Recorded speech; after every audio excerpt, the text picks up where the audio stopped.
बिस्मिल्लाहिर्रहमानिर्रहीम। अस्सलाम वालेकुम नाज़रीन, प्रोग्राम मुकाबले में मेरे और आमिर मतीन साहब की तरफ से खुशामदीद कहेंगे हम अपने तमाम देखने वालों को। पाकिस्तान की सियासत में बड़ी बड़ी तब्दीलियां आ रही हैं, उनके ऊपर तो बड़ी मुफस्सल गुफ्तगू करेंगे, मगर एक ऐसा भौंचाल पाकिस्तान में आ चुका है जिसे आप कह सकते हैं कि दानिस्ता या गैर दानिस्ता तौर पर नज़रअंदाज करने की कोशिश की जा रही है। और ये है अमरीकी ऐवान नुमाइंदगान की तरफ से एक करारदाद की मंजूरी दी गई, और ये करारदाद 8 फरवरी के पाकिस्तान में होने वाले इंतखाबात से मुताल्लिक है। ये करारदाद कहती है कि आज़ादाना तौर पर तहकीकात होनी चाहिए पाकिस्तान के इंतखाबात के हवाले से, और आपको याद रखना चाहिए कि 8 फरवरी के इंतखाब के बाद ही पाकिस्तान की जो एक सियासी पिक्चर है वो मुकम्मल तौर पर तब्दील हो गई थी। इसके ऊपर हम तफसील से गुफ्तगू करेंगे, पाकिस्तान की इकॉनमी के ऊपर भी मुफस्सल गुफ्तगू करेंगे, खासतौर पर बजट के मामलात और पाकिस्तान की इकॉनमी के ऊपर बात होगी। आमिर साहब, सबसे पहले तो मुझे ये बताइए, मैं मुसलसल देख रही थी, वॉच कर रही थी, शायद 2-4 लोगों ने इस हवाले से अपने तासुरात का इजहार किया, मगर टीवी शोज में आज सारा दिन बड़े बड़े एनालिस्ट बैठे रहे, बड़े बड़े सहाफ़ी मौजूद रहे, मगर किसी ने इस मामले को टच नहीं किया, दानिस्ता या गैर दानिस्ता तौर पर। खैर, मैं लेट से कि उतना नहीं टच किया जितना इसकी इंपॉर्टेंस है। अब देखें, हम पाकिस्तान जो है कोई आइसोलेशन में तो नहीं, हम एक दुनिया में रहते हैं और उसको हम जो कहते रहते हैं बिग पिक्चर, तो उस तनाजुर में देखने की ज़रूरत होती है। इस वक्त दुनिया में बहुत एक कोहराम मचा हुआ है। इस वक्त आप देखें कि यूक्रेन और रशिया की एस्केलेट हो रही है, उनकी अब अगली स्टेज पे चली गई है, धमकियों तक वो आ गई है। उसके बाद जो गाज़ा और पैलेस्टाइन का है वो एक्सपैंड होने का ख़तरा है, क्योंकि लेबनान और इसराइल की कशीदगी बहुत बढ़ गई है, और अगर वो मज़ीद बढ़ी तो वो भी हमारे बॉर्डर ईरान बीच में हिज़्बुल्लाह के बाद शामिल हो सकता है, तो बिल्कुल यहाँ तक आ सकती है। तो पूरे मिडल ईस्ट में, पूरे यूरोप में, पूरी दुनिया में एक कशीदगी चल रही है। साथ में उस तनाजुर में हमारे लिए डायरेक्टली आज जो ये इतनी ज़्यादा इसको मीडिया ने टेंशन नहीं दी है, मगर मुझे क्योंकि 2-4 साल वहाँ अमेरिका रहने का, रिपोर्टिंग करने का वो हुआ है, तो इसकी इम्पोर्टेंस है कि इंडिया जो अमेरिका का ऐवान नुमाइंदगान है, हाउस ऑफ रिप्रेजेंटेटिव, जो उनका लोकसभा या उनकी आप नेशनल असम्बली कह लें, तो उसके अंदर जो है पाकिस्तान के जो इलेक्शन थे 8 फरवरी के, उसके हवाले से आम इंतखाबात में वोटिंग के बाद हेरा फेरी के दावों की गैर जानिबदाराना तहकीक के हक में करारदाद ये भारी अक्सरियत से मंजूर हुई है। और भारी अक्सरियत जो थी वो इतनी ज़्यादा थी कि 368 उम्मीदवारों ने उसके हक में दिए, और सिर्फ 7 मेंबरान ने उसके खिलाफ किया, कि जिसमें इसके अंदर मुदाखलत और बेज़ाब्तियों के दावों की मुकम्मल और आज़ादाना तहकीक का मुतालबा कर दिया। करारदाद में पाकिस्तान के लोगों को मुल्क की जमहूरी अमल में हिस्सा लेने की कोशिश को दबाने की कोशिशों की मजम्मत की गई। इन कोशिशों में हरासा करना, धमकाना, तशद्दुद, बिला जवाज़ हिरासत, इंटरनेट और मवासलाती ज़राए तक रसाई में पाबंदियों या इंसानी, शहरी और सियासी हकूक़ की खिलाफ वर्जियाँ शामिल हैं। ये मैं लफाजी पढ़ रहा हूँ, कितने सख्त किस्म के अल्फाज हैं। फिर ये रेजोल्यूशन 901 जो था, इसमें करारदाद जमहूरियत इंसानी के हवाले से हिमायत का इज़हार तो किया गया, साथ में उन्होंने पाकिस्तानी हुकूमत पर जोर दिया गया है कि वो जमहूरी और इंतखाबी अदारों, इंसानी हकूक़ और कानून की बालादस्ती बरकरार रखे। ये तंबीह की गई है। इसमें कहा गया है कि हुकूमत कानूनी तरीका फराहम करने की बुनियादी यकीन दहानी कराए, सहाफ़त की आज़ादी, जलसा करने की आज़ादी और पाकिस्तान की अवाम की आज़ादी इज़हार राय का एहतराम करे, और करारदाद में पाकिस्तान के सियासी, इंतखाबी या अदालती निज़ाम पर असल अंदाज होने की हर कोशिश की मजम्मत की गई है। मुझे नहीं याद पड़ता कि रिसेंट टाइम्स में इतने सख्त अल्फाज की इतनी भारी अक्सरियत के साथ हाउस ऑफ रिप्रेजेंटेटिव में ईमान नुमाइंदगान के अंदर अमेरिका के ये करारदाद पेश की गई है। और इसके अंदर जो ये विल्सन इंस्टीट्यूट के जो हैं सरबराह हैं माइकल क्रूगलमैन, ये बड़े एक्टिव रहते हैं, पाकिस्तान के बड़े गहरी निगाह रखते हैं इस खित्ते की सियासत के ऊपर। उन्होंने कहा इसकी इंपॉर्टेंस इसलिए भी है कि इसके अंदर 85% ऐवान नुमाइंदगान के मेंबरान ने शिरकत की। 85% नहीं, उनकी इतनी प्रेजेंस ही नहीं होती, मगर इसके लिए 85% ने की और उन 85% में से 98% ने इसके हक में करारदाद दी थी। ओवरवेलमिंग मेजॉरिटी, भारी अक्सरियत थी। और जो अल्फाज थे कि जी full and independent investigation of claims of interference and irregularity in Pakistan 224 election, तो उनका ये कहना है कि जनाब इसकी इस इंपॉर्टेंस इसलिए भी बढ़ती है कि ये जो इसके बाद, हालांकि कहने को ये नॉन बाइंडिंग होता है, मगर जब इतना एक कांग्रेस की तरफ से, अमेरिका की तरफ से इतनी भारी अक्सरियत से जब कोई करारदाद आती है तो कोई भी हुकूमत हो अमेरिका की उसको बड़ा संजीदगी से लेना पड़ता है। उन्होंने कहा जी मुझे इसके बाद उनकी ये ट्वीट आई है, अगर वो प्रोड्यूसर साहब दिखा सके, उन्होंने कहा the vote does raise questions about what additional legislation we could see regarding Pakistan, कि इसके बाद इसके फॉलो अप के तौर पे अमेरिका के अंदर क्या मजीद कानून साजी हो सकती है। So this may not be the end of it, this may be a start of things coming up. ये बुनियादी तौर पे कह रहे हैं कि इसके बाद और क्या आने वाला है इसके मुतालिक मैं नजर रखूंगा। और याद रहे कि अमेरिका में इलेक्शन होने जा रहे हैं और उनको लिए बड़ा इंपॉर्टेंट हो गया है। और आयरनी इसके अंदर ये है कि अमेरिका पाकिस्तान के अंदर जाहिर है ये पीटीआई का जो इशू हुआ, और एक यहाँ पे ये एक तासुर था कि जनाब पाकिस्तान का ख़ास तौर पे पीटीआई का अमेरिका के ख़िलाफ़ जो था कि जी इमरान खान का ये जो दावा था कि जी हमें निकलवाने के पीछे जो है अमेरिका का हाथ था। अमेरिका की तरफ से पीटीआई के फेवर में और इमरान खान के फेवर में ही है ना ये सारी, तो उनकी आइए तो ये इंसान सोचने पर मैं सोच रहा था कि क्यों, वाई। तो एक जो मुझे लगता है कि बहरहाल अमेरिका के या हर मुल्क के अपने मफादात होते हैं, तो वो किसी मुल्क के भी वो देख रहे हैं कि अवाम का, ईरान का उनके यहाँ एक्सपीरियंस है कि उन्होंने मिसरीड किया था, आज 50 साल हो गए हैं तो वो मामला उनका हल नहीं हुआ।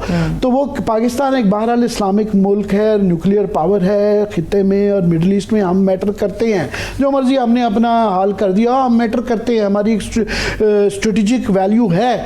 तो वो किसी अवाम के एक इस तरह के 8 फरवरी के रिजल्ट के बाद किसी को इतना यहाँ पे एंटी अमेरिकन सेंटिमेंट नहीं दे सकते। मेरा ख्याल है उन्होंने उसकी अक्कासी की है। मगर यहाँ क्या है, मैं समझता हूँ कि जो फॉरेन ऑफिस की तरफ से हमारे जो उसका जवाब आया है, अच्छा। वो बड़ा उन्होंने इसको बिलिटल किया। तर्जमान के मुताबिक क्या कहा उन्होंने, पाकिस्तान ने अमरीकी नुमाइंदगान में मंजूर करारदाद का नोट किया है, ताहम करारदाद की मंजूरी का वक्त और हालात दो तरफा तल्लुकात मुस्बत हरकत से मुताबिकत नहीं रखते। ठीक है। उन्होंने कहा कि करारदाद पाकिस्तान में सियासी सूरत हाल और इंतखाबी अमल से नावाकफियत का नतीजा है। अच्छा, यानी कि अमरीकी जो हैं उनको नहीं पता कि हमारे पाकिस्तान के क्या हालात हैं, और बेसिकली कि वो नलायक हैं, उनको नहीं पता कि यहाँ क्या चल रहा है। ये बुनियादी तौर पर आसान लफ्जों में उन्होंने ये कहा है। मैं कहा जी अमरीकी कांग्रेस दोनों मुल्क के अवाम के मफाद में बाहमी इश्तराक के शोबे पर तवज्जो देगी, हमें उम्मीद है। अब ये बता रहे हैं कि अमरीकी कांग्रेस को कि आपको क्या करना चाहिए, ये पाकिस्तान क्या पिद्दी और क्या पिद्दी का शोबा, हम बता रहे हैं कि अमरीकी कांग्रेस को कि आप हमें किन निगाहों से देखें। तो ये तो उनका है बेसिकली, वो कह रहे हैं सियासी अमल को तबाह करने की कोशिश कर रहे हैं। ये तो मैंने जो पस मंजर दिया है कि इस वक्त जो इंटरनेशनल सिनारियो चल रहे हैं जिसके अंदर हमें बड़ा सीरियसली लेना चाहिए, और फिर अमेरिका का ये रिएक्शन आया। इससे पहले जो चीन के मिनिस्टर साहब जो यहाँ आए थे, कम्युनिस्ट पार्टी के वो मिनिस्टर का लेवल का उनका ओहदा है, वो यहाँ पे आगे पाकिस्तान के तमाम सियासी नुमाइंदीन वहाँ बैठे हुए थे, उनको एड्रेस करते हुए, जो कि बड़ा अनयूजुअल है। चीन वाले किसी और मुल्क की डोमेस्टिक पॉलिटिक्स के अंदर वो नहीं करते। जी आपके यहाँ आप अपनी पॉलिटिकल स्टेबिलिटी ठीक करें, और आपके यहाँ सिक्योरिटी का इशू बहुत बड़ा इशू है, और ये आड़े आ रहा है सीपैक के। तो ये आज इसके ऊपर मौलाना फजलुर रहमान साहब का जो इसके ऊपर बयान आया है, दहशतगर्दी के खिलाफ हर पाकिस्तानी है और वो करना चाहिए। और जिस तरीके से ये सारा जो बाद में पहले ऑपरेशन और बताया गया और बाद में बताया गया विजन जो है, अज़्म इस्तेहकाम जो है, हाँ। तो उसको एक कंट्रोवर्शियल बना दिया गया। तो मौलाना ने सिर्फ, मौलाना अकेले नहीं है, उसके साथ उनके साथ ANP भी है, PTI भी है, और इस वक्त जो हालात हैं कि तमाम ही अपोजिशन में एक अकेली नहीं है, वो PTI वो भी ये तमाम लोग हैं। तो उन्होंने उसका इजहार किया, मगर इसको हालात को निपटने के लिए गवर्नमेंट का रवैया इकरार तो किया, तो इन हालात के अंदर क्या बाहमी गुफ्तगू होगी, क्या डायलॉग होगा, क्या आपस में बातचीत हो पाएगी जुमलों के साथ। चलिए मैं वेलकम करती हूँ, इस वक्त हमारे साथ प्रोग्राम मुकाबिल में हमारा साथ देने के लिए मौजूद है सीनियर सियासतदान है साबिक वफाकी वजीर मोहम्मद अली दुरानी साहब। बहुत शुक्रिया sir, thank you so much आपके वक्त के लिए। दुरानी साहब से पूछ रहे थे, आमिर साहब सियासत के अंदर दुरानी साहब से खास तौर पे इसलिए भी कि ये काफ़ी सारी बातें हैं कि दुरानी साहब की ये जो प्रेडिक्शंस थी कि हालात ये इस तरफ नहज पे जा रहे हैं, दुरानी साहब हालात उसी तरफ जा रहे हैं। पर मैं चाह रहा हूँ कि बारी बारी काफ़ी सारी चीज़ें हैं। पहली तो जो अमेरिका का आपको बताया ये जो बयान आना, तो मुशाहिद हुसैन सैयद साहब हमारे मतलब सीनियर हैं, दोस्त हैं, तो उनका ये बार बार ये कहना था कि जी आप 5 नवंबर का इंतज़ार करें, वहाँ से ये अगर ट्रंप जीत गए तो एक फ़ोन आना है यहाँ मामला। तो वो 5 नवंबर तो छोड़ रहे हैं, ये पहले ही ये इसी जून के महीने में ये बयान आते चुके हैं। How serious is that? बिस्मिल्लाहिर्रहमानिर्रहीम। आमिर साहब ये इसलिए सीरियस हो गया है कि ये अमेरिका, मिडिल ईस्ट, चाइना तीनों तरफ से एक ही बात आ रही है। ये दुनिया की तारीख और पाकिस्तान की तारीख का एक बहुत ही मुनफरिद मुकाम है, जिसके ऊपर चाइना भी कह रहा है कि आप पॉलिटिकल स्टेबिलिटी लाएं, मिडिल ईस्ट भी कह रहा है कि पॉलिटिकल स्टेबिलिटी लाएं, और अमेरिका भी कह रहा है पॉलिटिकल स्टेबिलिटी लाएं। बल्कि अमेरिका अब एक कदम आगे जा चुका है, और ये कदम नहीं कई कदम आगे जा चुका है, और उनकी अक्सरियत ने कहा है कि आप इन इलेक्शंस की तहकीकात कराएं। इसका मतलब यह है कि हमें पहले से, मैं रास्ते में जब ये खबर आई तो मैंने बच्चे से पूछा, वो कहने लगा कि अबू ये अगर उनके इलेक्शन में कुछ होगा तो क्या हमारी भी पार्लियामेंट करारदाद पेश कर सकेगी? मैंने कहा कि उनकी करारदाद तो हमें भी पेश कर लेनी चाहिए, लेकिन जो आँख खाती है वो शर्माती भी तो है ना। आप उनसे वो कुछ मांगते हैं, ठीक है ना जी, जो आपके खुद करने के काम है। आप कहाँ खड़े हुए, आपको तो एक चाइना को आके आप सबको, और ये बात आप विटनेस है कि मैंने 20वीं दफ़ा कही कि इन तीनों इश्यूज को एड्रेस कर लें, पॉलिटिकल रिकन्सिलिएशन को, इंटरनल सिक्योरिटी को, और इसकी इकोनॉमिक स्टेबिलिटी के जो इश्यूज हैं ये आपस में जुड़े हुए हैं, इन्हें एड्रेस करने, वरना कोई मुल्क आएगा और आपको लाइन में बिठा के आपसे ये सब कुछ कराएगा। और मेरा तो आज भी ये राय है कि ये जो आपको अभी दोबारा अगर दिखा सकें कि जो राना सनाउल्लाह साहब का जो ये बयान आया है, इसके बाद फिर ये जो आप हमेशा ये डायलॉग का कहते रहते हैं, तो क्या सूरत रह जाती है? देखिए जनाब, मैं इसके बारे में यही कहना चाहूँगा कि दहशतगर्दी के खिलाफ ऑपरेशन से पहले कौमी यकजहती ज़रूरी होती है, और कौमी यकजहती के लिए दहशतगर्दी के खिलाफ ऑपरेशन से पहले सियासतदानों के खिलाफ दहशतगर्दी का ऑपरेशन बंद करना पड़ेगा आपको। आप जब तक वोट को दहशतगर्द बनाते रहेंगे, आप बंदूक वाले दहशतगर्दों से नहीं लड़ सकेंगे। जब तक आप सियासी लोगों को दहशतगर्दी के मुकदमों में बंद करते रहेंगे, उस वक्त तक आप हकीकी दहशतगर्दों का मुकाबला नहीं कर सकेंगे। इस वक्त आज अफसोस हो रहा है मुझे प्राइम मिनिस्टर साहब की तकरीर सुन के कि वो मुज़ाकरात की दावत दे रहे हैं। भाई दावत का मसला नहीं है, आपने इक़दामात उठाने हैं। कहाँ हैं इक़दामात? क्या तारीख नहीं पढ़ी आपने? क्या माजी को नहीं आप जानते? भुट्टो साहब ने आखिरी डायलॉग किए थे सियासी, सारे सियासतदानों के मुकदमात खत्म करके, जुल्म से छोड़ के उनको सामने ला के बिठाया था, और वो भी करने के बावजूद भी वो लेट हो गया था, उसमें भी देर कर दी और थी, कुछ और रेस्ट इज हिस्ट्री वो जो कहते हैं। मैं ये इसी तरफ ही आपके तवज्जो चाह रहा था कि ये इसके बाद जो है अब मुझे नहीं समझ आ रही कि कल फॉर एग्जाम्पल एक उम्मीद लग गई थी पीटीआई वालों को कि इद्दत का एक केस है, एक मेजर केस इमरान खान के खिलाफ यही रह गया, और इस बात का बहस चल रही थी कि क्या वो छूट जाएंगे कि नहीं छूट जाएंगे। अब अगर कल को उनके खिलाफ जब केसेस करेंगे और राना सनाउल्लाह के इस बयान के बाद कि जी केस बना भी दिए जाएंगे और बनने भी चाहिए क्योंकि उनको मेहमान रहना बड़ा ज़रूरी है और रखना चाहिए, तो फिर ये तासुर नहीं लिया जाएगा कि जनाब ये कोई इंतज़ामी या अदालती कोई नहीं थी कार्रवाई, ये तो ये अनाउंसमेंट करती है उन्होंने। आपके बहुत से प्रोग्रामों में मैं आया हूँ, आपने तो इस इशू पर बड़ा एक हमेशा बैलेंस्ड रखा है, वरना तो ये जो 9 मई था इसको तो 9/11 से मिला दिया गया था, और इसके साथ ही ऐसे लगता था कि इद्दत का केस भी और वो दूसरा वाले तोशा खाना का केस भी शायद 9 मई को ही हुआ था। अब मतलब ये है कि इस वक्त जो इद्दत का केस और इस किस्म के तमाम एक लायानी और बेमानी किस्म के लाकानूनी किस्म के जो केसेस हैं उनको आप नहीं चला सकेंगे। और इसके बाद अगर आप फिर भी ये कोशिश करेंगे, आज मैंने पूछा कि मैंने कहा भाई ये क्या होता है, जस्टिस क्या होता है और लॉ क्या होता है, तो मुझे बताया गया कि जनाब जस्टिस, लॉ और मोरालिटी इन लाइन होते हैं। अगर लॉ विद मोरालिटी होगा तो वो जस्टिस होगा, और अगर लॉ विदाउट जस्टिस होगा वो इमोरालिटी होगी। तो मतलब ये है कि आप कानून, यही कुछ आपका अभी हो रहा है इसके अंदर। मॉरल अथॉरिटी, इखलाकियात के बगैर कानून नहीं होता। नहीं है। ठीक है, अगर आप जस्टिस विदाउट लॉ हो जाएगा, इंसाफ नहीं होगा। इंसाफ नहीं होगा। तो मतलब ये है कि ये वो प्रिंसिपल्स हैं जो किसी लॉ के तालिब इल्म को पहले दिन पढ़ाए जाते हैं।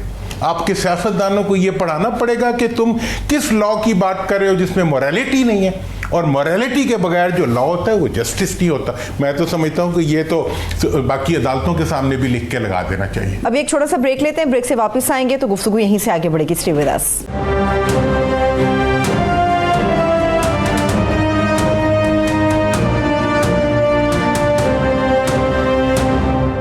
ब्रेक के बाद एक मरतबा फिर से तमाम देखने वालों को हम खुश आमदीद कहेंगे। मैं आपसे, क्योंकि आप सियासियात के, हम तो खैर स्टूडेंट हैं मगर आप तो थोड़े से प्रोफेसर ही हैं हमारे मुकाबले में। मैं जो मंतक समझने की कोशिश कर रहा हूँ कि इसकी सियासी मंतक होती है ना, कि मुझे इनका कॉन्फिडेंस नहीं समझ आता है कि जब इस तरह की ये ब्रैगिंग होती हैं, एक धमकी आवेज़ किस्म की कि जनाब ये करनी, तो इंसान सोचता है कि ये कहाँ से ताकत पकड़ रहे हैं कि इनके हालात जो इस वक्त बजट आ रहा है जैसा भी काट पकड़ के जिस तरह भी हो जाएगा, चलें पास हो जाएगा। इसके बाद जो लोगों का महंगाई से जो बुरा हाल है और जो बिजली से बुरा हाल है कि बिल डबल हैं, लोगों की 12-12, 18-18 घंटे जो है लोड शेडिंग्स हो रही हैं और बिल डबल ट्रिपल आ रहे हैं। गरीब तो छोड़े, वो दरमियाने तबके की भी चीखें निकल गई हैं, हर एक की चीखें निकल गई हैं कि बिजली इतनी गर्मी के अंदर, ये फिर गैस के अब मज़ीद बढ़ने जा रहे हैं, फिर ये महंगाई, इसके बाद जो जिस तरह का बजट आ रहा है इस बात का इक़दाम है कि अभी वक्ती तौर पे वो क्लेम कर रहे हैं कि जनाब कम है मगर ये भी बढ़ जाएगी। तो ये अपना, इसके बाद लोग जो है क्या चीखें मारेंगे, तो इनको ये समझ नहीं आ रही कि ये किस दुनिया में रह के ये ब्रैगिंग कर रहे हैं। ये जिस दुनिया में रह रहे हैं वो दुनिया ये है कि ये अपने सिर्फ और सिर्फ अपने सियासी, ये वोट से जंग कर रहे हैं इस वक्त, और ये आवाम से जंग कर रहे हैं। वोट से जंग ये कर रहे हैं कि जिन्हें वोट मिले उन्हें दहशतगर्द बना दो, और आवाम से जंग ये कर रहे हैं कि जो आवाम जिनकी वजह से ये मुल्क कायम है उनको जो है वो गुर्बत की ऐसी अंधेरे में धकेल दो कि वो बोल भी ना सकें। दफ़ा 144 मियाँ शहबाज शरीफ साहब को चाहिए था ना कि आज अगर उन्होंने रिकन्सिलिएशन शुरू करनी थी, वो कहते कि पंजाब में दफ़ा 100 कम अज़ कम एक दफ़ा आवाम को अपने आप को एक्सप्रेस करने का मौका तो दे देते कि अवाम अपने जज्बात का तो इजहार कर सके। ये दफ़ा 144 लगा के आप अवाम की गुर्बत को नहीं दबा सकते, अवाम के जज्बात को नहीं दबा सकते, अवाम की महरूमी को नहीं दबा सकते। आप ये समझते हैं कि इस तरीके से आप अवाम को भी दबा लेंगे, मुल्क को भी दबा लेंगे, सियासतदानों को जेलों में डाल देंगे और कुछ नहीं रहेगा पाकिस्तान में सिवाय आपकी तकरीरों के। नहीं, ऐसा नहीं होगा। आपने अगर मुल्क में दहशतगर्दी ख़त्म करनी है तो आपको सियासतदानों को दहशतगर्द बनाने का अमल बंद करना पड़ेगा। आप वोट से, बंदूक के साथ वोट को नहीं मार सकते, बंदूक के साथ आप दहशतगर्द से मुकाबला कर सकते हैं। जमहूरियत के ज़रिए आप मुल्क को महफूज बना सकते हैं। आप लोगों को जेलों में बंद करके पाकिस्तान को महफूज नहीं बना सकते। अगर प्राइम मिनिस्टर चाहते हैं बातचीत शुरू हो, कल निकलें, जेलों के दरवाजे खोलें, मुकदमात रख रहे हैं तो रख लें, लेकिन मुकदमात ये बातें जो आप कर रहे हैं हर कोई कर रहा है, यही मुझे मंतकी बातें मैं इस तरह ये कह रही हैं बड़ी आइडियलिस्ट लगती हैं, क्योंकि इनको या समझ नहीं आ रही है, या इन्होंने तारीख से सबक नहीं सीखा, या ये ये पता नहीं क्या इसके पीछे कोई, मैं इसलिए स्ट्रेटजी समझना चाह रहा हूँ कि एक और जाविये से मैं इनकी सूरत हाल बता दूँ कि इस वक्त जो है ये पहले तो इमरान खान अकेले ही थे, उन्होंने अपने आप को आइसोलेट कर लिया था।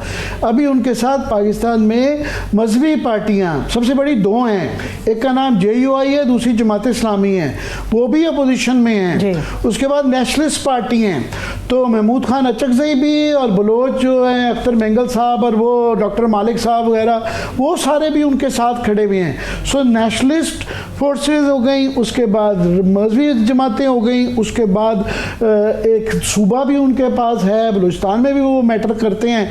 तो उसके बावजूद लास्टली जो मैं सवाल आपसे करना चाहूँगा, पीपल्स पार्टी ये सब कुछ दंदना रहे हैं। पीपल्स पार्टी का ख्याल है कि वो ये सारे इख्तियारात का भी मज़ा लेके जिम्मेदारी से बच जाए, मगर उनको भी एक थोड़ी सी चपेट पड़ गई है कि उन्होंने ये कोशिश की थी, आपके पास मेरे से ज़्यादा बल्कि खबर है, आप मुझे प्लीज़ शेयर कर लीजिएगा, कि उन्होंने कहा जी पंजाब के अंदर आप हमें शराकत दें एडमिनिस्ट्रेशन के अंदर, कि हमारे जहाँ जहाँ अक्सरियत है वहाँ पे हमारे मर्जी की अफसरान लगाएं। तो वहाँ पंजाब से उनको ना हो गई है, क्योंकि पंजाब वालों के पास अक्सरियत है। उन्होंने कहा जी चाचा जी खुद ही निपट लें, इस्लामाबाद में उनका प्रॉब्लम है, हमें पीपल्स पार्टी की ज़रूरत नहीं है। और नवाज शरीफ साहब आप देख रहे होंगे कि वो गायब हैं इस सीन से, तो आपके पास ज़्यादा खबरें हैं, आप वो बता दीजिएगा। तो ये पीपल्स पार्टी भी कब तक ये काम चलाएगी कि उनको भी जब ये नहीं मिलेगा और उनको भी इसका बैकलैश पॉलिटिकल, इखलाकी और सियासी जब आएगा तो क्या करेंगे? क्या करें? अमेरिका के कांग्रेस के अंदर आपने बताया कि 98% लोगों ने करारदाद के हक में वोट दिया जी। मैं आपको गारंटी करता हूं कि आप अपने कैमरामैन को भेजें और अवाम में जाके पूछ लें, अगर 98% अवाम इस हुकूमत के खिलाफ अदम एतमाद का वोट ना दें तो मैं मुजरिम होऊंगा। हम हर वक्त सड़कों पे मिलते हैं। तो ये सिर्फ वहां के कांग्रेस में नहीं है, पाकिस्तान के अवाम का, कांग्रेस का भी यही हाल है। अब ये किस जगह पे रह रहे हैं? ये वो हैं, नैरो हैं जो कि रोम जल रहा था और वो बांसुरी बजा रहे हैं। ये वो सियासतदान है जो अपने जलते हुए अवाम और अपने जलते हुए इदारों और अपनी जलती हुई मईशत और अपनी लुटती हुई हकीकत के खिलाफ उस वक़्त बैठ के ये बांसुरियाँ बजा रहे हैं, सिवाय इसलिए कि ये समझते हैं कि इनके एक ख़ानदानों के अंदर इक़्तिदार है और अख्तियार पे इनकी गिरफ्त है।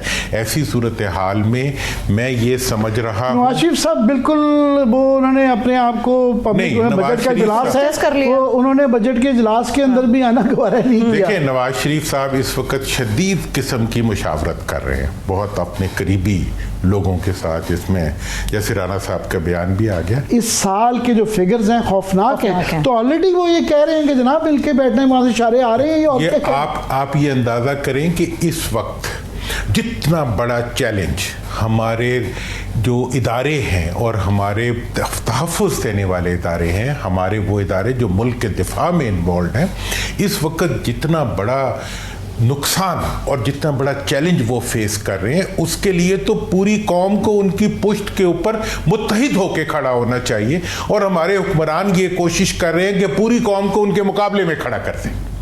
अब मुकाबले में खड़ा करने का वक्त गुजर चुका। अब कौम को वही हुक्मरान रहेगा जो कौम को मुत्तहिद करके अपने हिफाजत करने वाले इदारों की पुष्ट पे खड़ा करेगा। अब वही हुक्मरान रहेगा जिसके साथ अवाम चलते हुए इज्जत महसूस करेंगे और जिसको अवाम अपना नुमाइंदा समझेंगे। ये इन हुक्मरानों के समझने की बात है। ये खुद समझ जाएंगे तो मुल्क का बेहतरी हो जाएगी, नहीं समझेंगे तो ज़्यादा इंतज़ार नहीं करना पड़ेगा। कल ये इद्दत का जो केस है वो जिस तरफ जा रहा है, फ़र्ज़ करें कि अगर ये केस या इमरान खान की सिचुएशन आती, कोई केस उन पे नहीं रहता, तो पता चल जाएगा। अगर और मज़ीद मुकदमात आएंगे और गिरफ्तारी बरकरार रखेगी तो गवर्नमेंट का अज़म भी पता चल जाएगा और बाकियों का भी पता चल जाएगा। ज़्यादा इंतज़ार नहीं करते, पता चल जाएगा। इसके बाद के जो हुकूमत के इक़दाम होंगे वो हुकूमत के बारे में कोई फैसला नहीं करेंगे। पता चल जाएगा अज़म इस्तेहकाम के लिए या गैर, बल्कि वो इस चीज का फैसला करेंगे कि हुकूमत ने कितनी जिल्लत से जाना है। ये अब इसके बाद जो भी इक़दामात उठाए जाएंगे या वो इज्जत के लिए होंगे या जिल्लत के लिए होंगे। अगर आप अवाम के खिलाफ चलेंगे तो आपको रुसवाई मिलेगी, आप अवाम के साथ चलेंगे तो आपको इज्जत मिल सकती है। अगर आप कानून के साथ चलेंगे तो इज्जत मिलेगी, कानून के खिलाफ चलेंगे तो आपको जिल्लत मिलेगी। पार्लियामेंट को संभाल लें, पार्लियामेंट को पार्लियामेंट बनाएं और आवाम को एहतराम दें, वोट को इज्जत दे दें। अब ये वक्त है कम। ये तो बड़ा पुराना नारा है दुरानी साहब, वोट को इज्जत दे दें। आप कह रहे हैं वोट इन्वर्टेड कॉमर्स में कह रहा हूं कि अब भी वोट को इज्जत दे दें तो बच जाए, खुदा के लिए दे दें। वोट की इज्जत तो वो जो है इख्तियार फिलहाल जो है दुरानी साहब हमेशा ये बिग पिक्चर के अंदर ये जो हमने इंटरनेशनल और डोमेस्टिक और तीनों फ्रंट पे, एक जो पॉलिटिकल फ्रंट पे जो सिचुएशन है, फिर इकोनॉमिक फ्रंट पे, जो सिक्योरिटी के फ्रंट पे, तीनों पे जो सिचुएशन बताई है उसके अंदर समझ नहीं आती कि लचक आनी चाहिए, और उसके बाद अगर इस तरह के बयानात आते हैं तो फिर उसकी समझ नहीं आती कि ये क्यों है। अफसोसनाक के इसलिए भी है कि वो किसी के लिए भी अच्छा नहीं, इनके लिए भी अच्छा नहीं, मुल्क के लिए, जमहूरियत के लिए, किसी के लिए। और इस वक्त क्योंकि इंटरनेशनल से हमने शुरू किया था कि दुनिया के खित्ते के हालात जो चल रहे हैं, एस्केलेशन चल रही है, मिडल ईस्ट में भी बड़े बादल जो हैं छाए हुए हैं, एस्केलेशन हो रही है, यूरोप में भी चल रही हैं। सो उस तनाजुर में हमें अपना घर ऑर्डर में कर लेना बिल्कुल ऐसा ही है। अभी चलिए एक ब्रेक ले लेते हैं, जब ब्रेक से वापस आएंगे, गुफ्तगू वैसे बड़ी जबरदस्त चल रही थी, ब्रेक से हम वापस आएंगे तो पाकिस्तान की इकोनॉमी के ऊपर बात करेंगे, और इकोनॉमी पर बात करने के लिए डॉक्टर नदीमुल हक साहब हमारे साथ मौजूद होंगे। मोहम्मद अली तुरानी साहब ने हमारा साथ दिया। सर आपके वक्त का बेहद शुक्रिया। अभी एक छोटा सा ब्रेक, स्टे विद अस।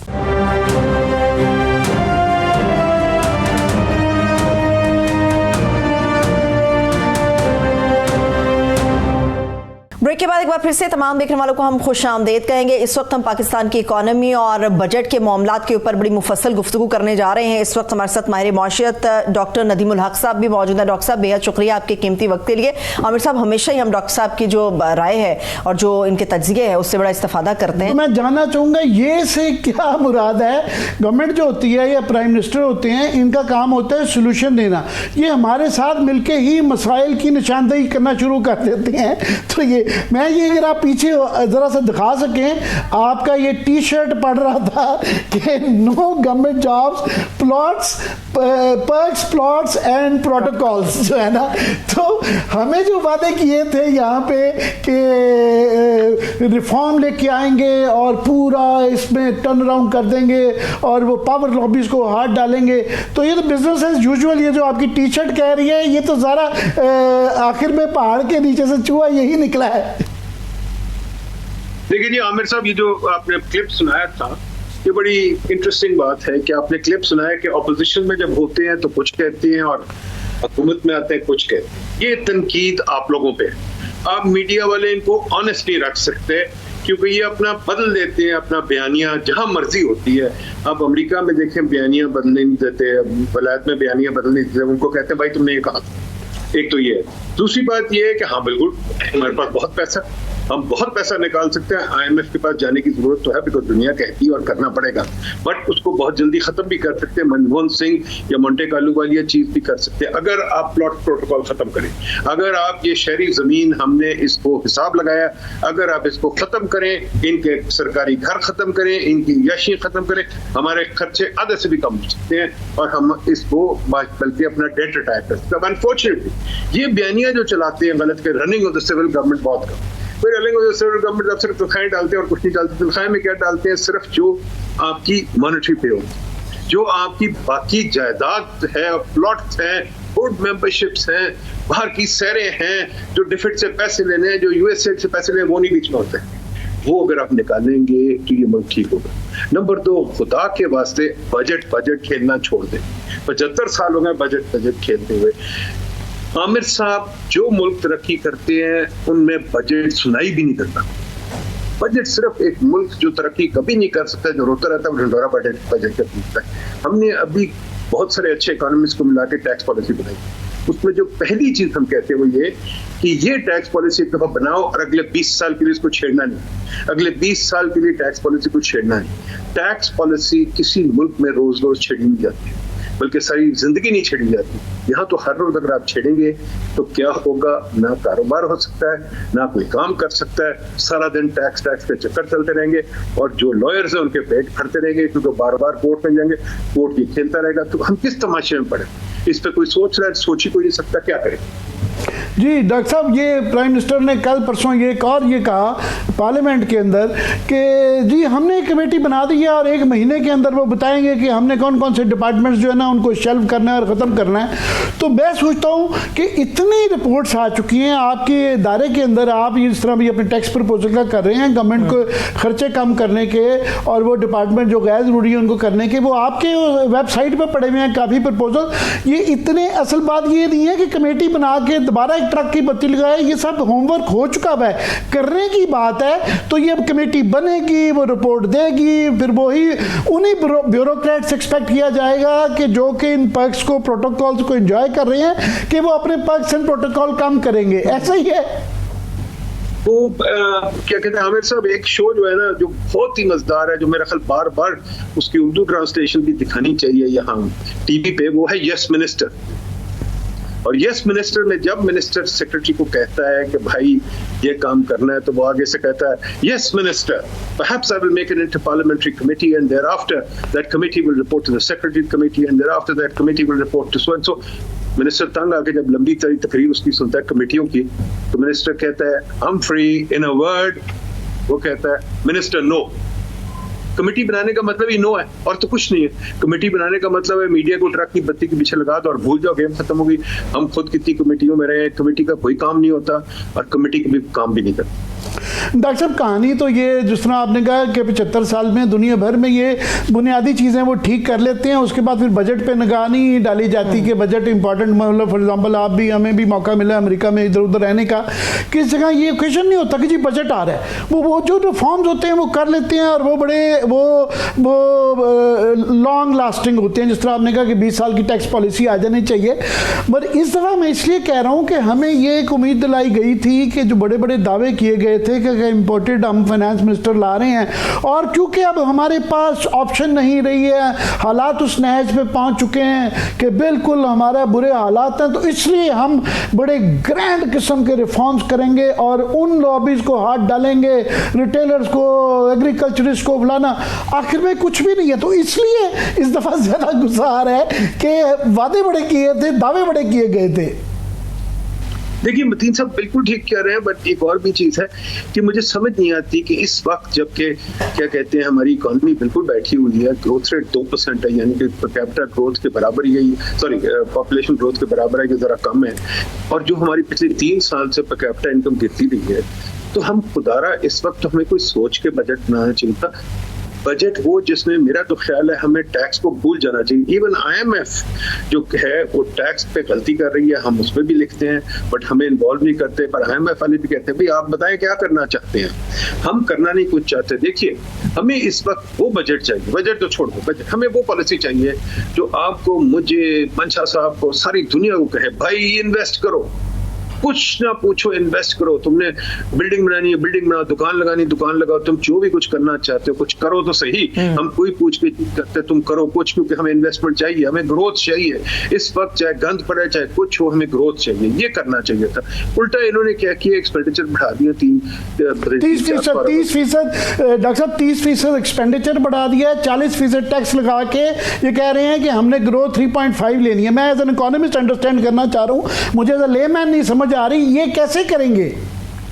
नहीं, ये तो रिसेशनरी बजट हो गया ना जी। देखिए quite frankly what you are doing is you are taxing the economy even more than you should have. और दूसरी चीज जो टैक्स लगा रहे हैं वो हबड़े वाला टैक्स लगा रहे हैं, इधर हाथ मारे, इधर हाथ मारे। टैक्स पॉलिसी होती है आमिर साहब जो बिल्कुल क्लियर हो, आप मुझे सब पे एक ही लगे, बल्कि कहते हैं सबसे अच्छी टैक्स पॉलिसी हम सब 1000 रुपया पकड़ा दे बस, या 10,000 पकड़ा दे, या 10 लाख, जो भी कुछ, सबको एक पॉलिसी अगर आपने लगानी है, टैक्स पॉलिसी ऐसी होनी चाहिए जो कि हर कीमत पे एक ही टैक्स लगे, तभी GST लगता है कि हर जगह 15% लगता है। ये नहीं कि टुकड़े टुकड़े करके टैक्स लगा रहे हैं, ये नहीं किसी को एग्जेम्पशन दे रहे, किसी को सेगमेंट्स नहीं होने चाहिए। एक है कि जो कमा रहा है वो टैक्स देगा, ये कह रहे हैं आप। बिल्कुल ठीक कह रहे हैं, जो कमा रहा है और जो खरीद रहा है, दोनों चीजों पे टैक्स होना चाहिए। अगर मैं कमा रहा हूँ मेरे से आप 10% ले लें, अगर मैं खरीद रहा हूँ मेरे से 10-15% ले लें, ये टैक्स पॉलिसी होनी चाहिए। नंबर 2, ये जो हमने टैरिफ पे लगाया हुआ है तमाशा, कि हमने सब कुछ बंद किया हुआ। अब हालत ये है कि कोई चीज मंगानी हो उस पर कोई एक्स्ट्रा टैक्स है, कोई ACD भी है, कोई रेगुलेटरी ड्यूटी भी है। ये तो तमाशा दुनिया में खत्म हो चुका है, ये अयूब के जमाने में होता तब खत्म हो चुका है। दूसरी चीज जो ये है कि LC खुल नहीं सकता, तीसरी चीज जो प्रॉफिट्स आप वापस नहीं कर सकते, और चौथी चीज जो अगर आपको मुझे $5,000 की अगर फीस भी भेजनी है बच्चे की तो परमिशन लेके भेजनी नहीं। ये तो अयूब के जमाने की बातें, हम वापस जा रहे हैं क्या? हम आगे नहीं जा रहे। तो अजीब बात है, कोई समझ ही नहीं आ रही। कोई पॉलिसी सोच के बनानी चाहिए थी। इतनी सारी EACs बनाई है, economic advisory committees, I don't know क्या एडवाइस दे। इवन IMF भी जो है पता नहीं क्या कर रही है कि भाई टैक्स लगा दो, टैक्स लगा दो।